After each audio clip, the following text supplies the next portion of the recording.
과거에 박근혜 대통령 탄핵 시 한교안 당시 총리 권한 대행 같은 경우는 대선 뭐 55일 앞두고도 자기는 불출마한다. 네. 대행으로서 역할을 만족하겠다. 충실하겠다. 이렇게 했거든요. 그렇게 입장 표명을 통해서 이걸 불식시키든지 안 그러면 지금 현재 상황을 좀 간을 보고 있는 것인지 안 그러면 나를 제대로 된 옹립 추대를 해라. 지금 후보자들은 여기 많은 후보자들은 다 동의하지 않고 있는데 네. 내가 그 판에 어떻게 뛰어드냐. 뭐 그런 시간을 또 기다리는 의미도 있죠. 저는 그런 측면에서 한덕수 지금 현재 권한 대행의 그 고민의 시간은 계속 길어질 수밖에 없는데 이 고민의 시간이 길어진다고 해서 보름이 살되고 호박에 뭐 줄 끊는다고 그게 수박되는 거 아니거든요. 그래서 빨리 판단을 하고 한덕수 대행이 떠오르는 것은 뭐냐면 지금 여러 가지 정황들이 있잖아요. 다른 사람 불출마 막 선언하는 거 보면 무엇인가 윤석열 전 대통령의 입김과 영향력이 지금 이 판에 작용하고 있어서 자신의 아바타를 이 조기 대선에 세우려고 하는 그런 흐름이 있는 것이 분명해 보이고 그런 한덕수 대행이 누굽니까? 그런 12.3 불법 비상계엄을 말리지도 못했고 심지어는 내란에 그런 혐의를 공모했다는 혐의를 받고 있는 사람 아닙니까? 부끄러워서라도 탄핵된 대통령을 모신 총리라면 사표를 내야 마땅한 것입니다. 그런데 지금 헌법재판소에서 한덕수 탄핵 심판할 때 뭐라고 했어요? 우연과 불법의 정도가 매우 중하다고 이야기했어요. 그러나 탄핵을 인용하면 국정에 미치는 혼란과 이런 것들을 염려한다라고 해서 탄핵을 기각시킨 거예요. 네. 본인이 잘못이 없는 게 아닙니다. 출마 입도 안 뗀 한덕수 보수 2위로 부상을 했습니다. 견제가 본격화되지 않겠느냐라는 거예요. 지금 출마합니다 안 합니다. 출마의 출자도 치읓자도 꺼내지 않았는데 여론조사에서 보수 진영에서는 2위로 나타났다라는 거죠. 여론조사 같이 볼까요? 리얼미터의 여론조사였습니다. 지금 보면 일단 1위는 이재명 후보예요. 48.8%. 그런데 이제 아까 여권의 2위다라고 말을 했죠. 1위는 김문수 후보, 그리고 한덕수 후보 사실 여권으로 보는 게 맞냐 아니냐 뭐 논란이 될 수 있긴 합니다만 일단 국민의힘에서 러브콜을 보내는 측면을 좀 고려해봤을 때 여권이라고 본다면 2등이었다라는 겁니다. 10.9 이후에 8.6이었다. 근데 그렇다고 하면 입도 안 뗐는데 2위면 입 떼면 어떻게 되는 거야? 라는 얘기가 나올 수가 있는 거죠. 김성태 의원님. 근데 또 한켠에선 입도 안 뗐는데 2위라고 하지만 사실상 또 김문수 후보랑 입된 김문수 후보랑 지금 현재 뭐 별반 차이가 한 2%포인트 남짓 아니지 않냐. 그러면 내 식구 키우는 게 난 거 아니야. 굳이 용병 데리고 와야 돼. 이런 얘기를 할 수도 있어요. 정말 국민의힘 입장은 참 이래도 문제고 저래도 문제고 그래요. 네. 만약 그럼 지금 현재 한덕수 대행이 정치 세치였고 그동안 역대 올해가 강복 80주년, 헌정 76주년이지만은 네. 대한민국 이 정치사에서 이렇게 양 진영이 3년 동안 그러니까 타협하지 않는 대통령 통치 권력과 과도한 이 입법 권력의 대총들은 국민들을 정말 불행하게 만든 시간이었거든요. 그래서 이제 좀 양 진영의 이 지긋지긋한 싸움을 끝내고 오로지 그냥 대한민국의 이 위기만 지금 경제적 통상적 문제의 이 어려움을 극복할 수 있는 그런 선수가 누구냐 했을 때 이제 그런 측면에서 이제 한덕수라는 사람을 네. 떠올린 건데 이 사람을 떠올리다 보니까 우리 그동안 오랫동안 대선 준비를 한 우리들의 저 잠룡들이 이 선수들도 괜찮은 선수들인데 이 조기 대선판에 국민의힘은 이래도 힘들고 저래도 힘든 상황인데 네. 그나마 이 후보들이 온전하게 치열하게 처절함으로 당내 경선을 치러야 자신의 이미지도 부각되고 자신의 비전 정책이 또 국민들에게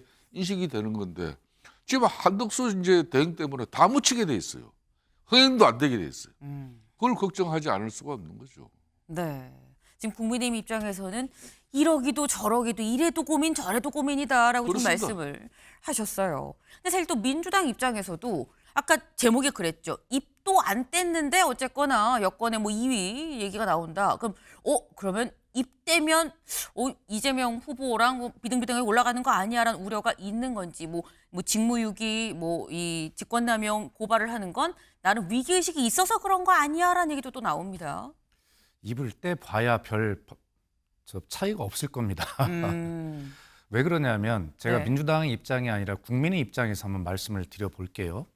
어제 윤석열 전 대통령에 대한 내란숙의 형사 재판이 시작이 되었습니다. 네. 국민이 정말 기가 막혔을 거라고 생각하고 얼마나 또 분노가 심하실까. 본인이 온 국민이 지난 작년 12월 3일 날 다 지켜본 그런 불법 위헌 비상계엄을 해놓고 어제 다 잡아떼는 거 보십시오.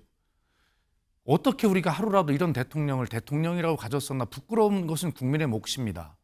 자, 윤석열 전 대통령의 뜻은 뭘까요? 계속 이런 상황을 계속 끌고 가려고 할 겁니다. 그러면서 내가 신당을 창당할 수도 있어라고 하는 것을 부인하지 않는 그런 흘리기를 하고 있잖아. 이것은 국민의힘의 대선에 계속 정치에 어떤 식으로는 영향을 미치겠다는 의사를 분명히 하고 있고 네. 한덕수 대행이 떠오르는 것은 뭐냐면 지금 여러 가지 정황들이 있잖아요. 다른 사람 불출마 막 선언하는 거 보면 무엇인가 윤석열 전 대통령의 입김과 영향력이 지금 이 판에 작용하고 있어서 자신의 아바타를 이 조기 대선에 세우려고 하는 그런 흐름이 있는 것이 분명해 보이고, 그런 한덕수 대행이 누굽니까? 그런 12.3 불법 비상계엄을 말리지도 못했고 심지어는 내란에 그런 혐의를 공모했다는 혐의를 받고 있는 사람 아닙니까? 부끄러워서라도 탄핵된 대통령을 모신 총리라면 사표를 내야 마땅한 것입니다. 그런데 지금 헌법재판소에서 한덕수 탄핵 심판할 때 뭐라고 했어요? 우연과 불법의 정도가 매우 중하다고 이야기했어요. 그러나 탄핵을 인용하면 국정에 미치는 혼란과 이런 것들을 염려한다라고 해서 탄핵을 기각시킨 거예요. 네. 본인이 잘못이 없는 게 아닙니다. 그렇다면 정말 이 국정을 잘 돌보면서 전념해서 이 안정을 시키도록 정말 죄스러운 마음으로 용서를 구하는 마음으로 해야 되는데 지금 어디에 나와서 저렇게 이름을 내려고 합니까?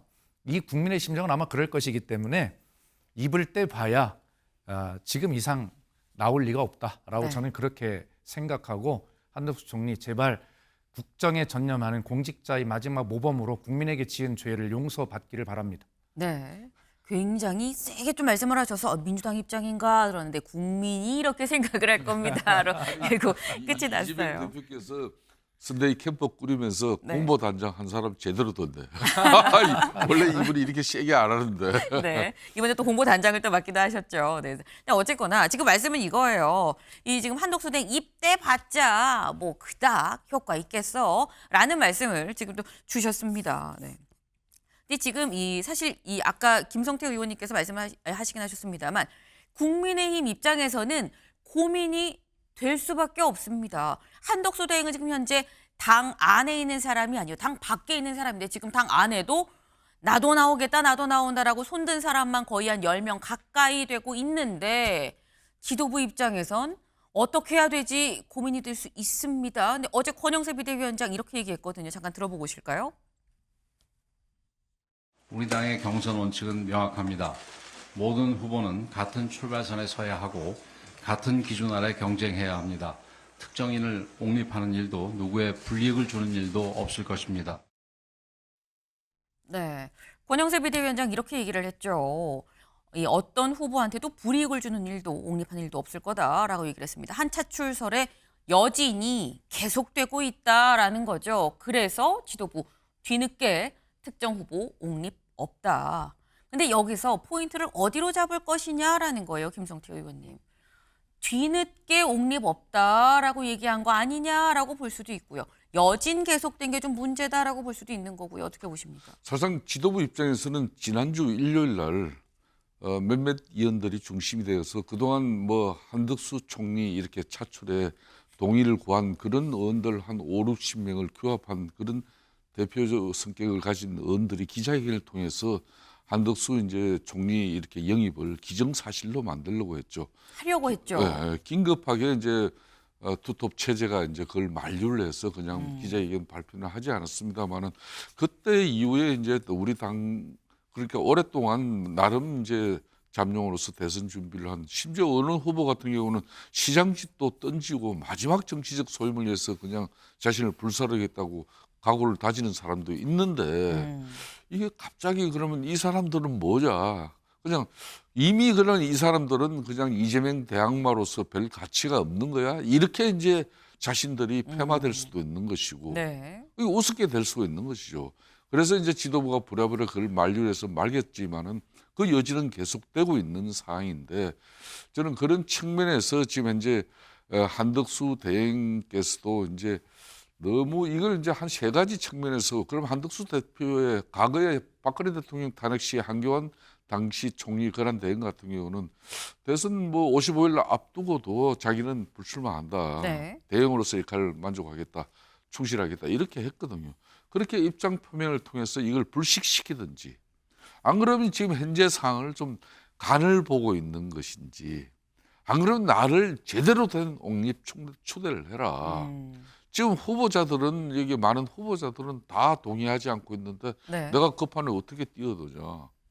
뭐 그런 시간을 또 기다리는 의미도 있죠. 저는 그런 측면에서 한덕수 지금 현재 권한 대행의 그 고민의 시간은 계속 길어질 수밖에 없는데 이 고민의 시간이 길어진다고 해서 고름이 살되고 호박에 뭐 줄 끊는다고 그게 수박되는 거 아니거든요. 그래서 빨리 판단을 하고 이건 정리가 돼야 된다 이렇게 보고 있어요. 네. 중요한 말씀도 해주셨어요. 귀에 쏙쏙 들어오는 얘기. 시간이 더 길어진다고 해서 고름이 살이 되지가 않는다. 빨리 결단을 해야 된다라는 말씀을 하셨습니다. 네.